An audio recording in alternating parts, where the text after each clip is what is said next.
Hello students, 7th class की हिंदी में आज हम तीसरा पाठ चल रहा है अपना हिमालय की बेटियां। वो पढ़ेंगे तीसरा पाठ।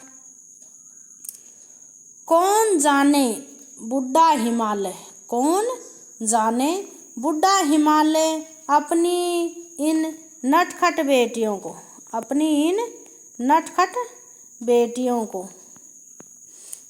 के लिए कितना सिर धुनता होगा, कितना सिर धुनता होगा यानी परेशान होता होगा।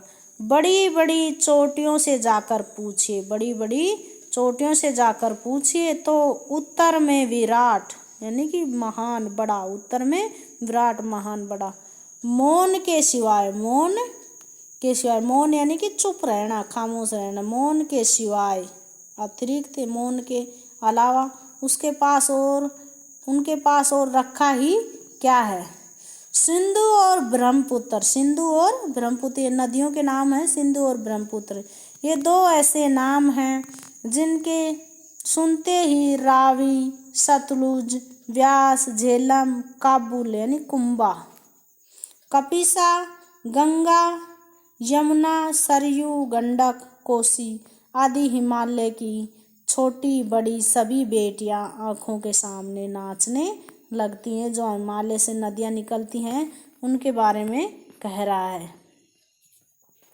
आगे देखो, वास्तव में सिंधु और ब्रह्मपुत्र स्वयं कुछ नहीं है, सिंधु और ब्रह्मपुत्र स्वयं कुछ नहीं है। दयालु हिमालय के पिघले हुए दिल की एक एक बूंद न जाने, एक एक बूंद न जाने कब से इकट्ठा होकर इन दो महानदों के रूप में समुद्र की ओर प्रवाहित होती रही हैं। कितना सौभाग्यशाली है वह समुद्र जिसे पर्वतराज हिमालय की इन दो बेटियों का हाथ पकड़ने का श्रेय मिला, जिन्होंने मैदान में ही इन नदियों को देखा होगा।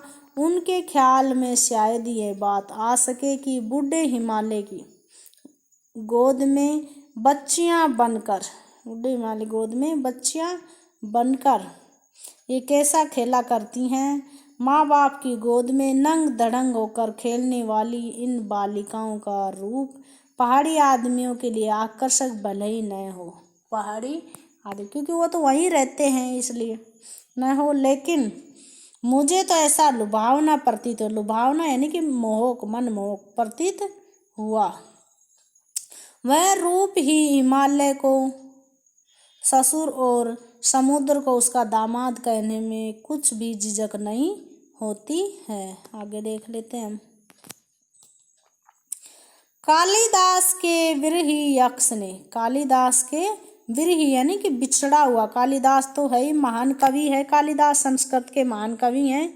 विरही यानी कि बिछड़ा हुआ, और यक्ष हिमालय में निवास करने वाली एक जाति है जो कुबेर का वंश है। यक्ष राक्षस वाला था ना, कुबेर का वंश है। हिमालय में रहने वाली एक जाति कुबेर का वंशज है। यक्ष ने अपने मेघदूत से कहा था, अपने मेघदूत से, बादल रूपी दूत संदेह वाक से, संस्कृत में आता है मेघदूत का बड़ा ऋतुराज में। वेत्रवती बेतवा नदी को प्रेम का प्रतिदान देते जाना। तुम्हारी वह प्रेसी प्रेमिका तुम्हें पाकर अवश्य ही प्रसन्न होगी। यह बात इन चंचल नदियों को देखकर मुझे अचानक याद आ गई और सोचा कि शायद उस महान कवि को भी नदियों का सचेतन रूपक पसंद था। दरअसल जो भी कोई नदियों को पहाड़ी घाटियों और समतल आंगनों के, समतल जहाँ पर ऊबड़ खाबड़ नहीं हो मैदान होता है, आंगनों के मैदानों में जुदा जुदा अलग अलग शक्लों में देखेगा, शकल रूप में देखेगा, वह इस नतीजे पर पहुँचेगा। ओके स्टूडेंट, आगे का हम कल पढ़ लेते हैं।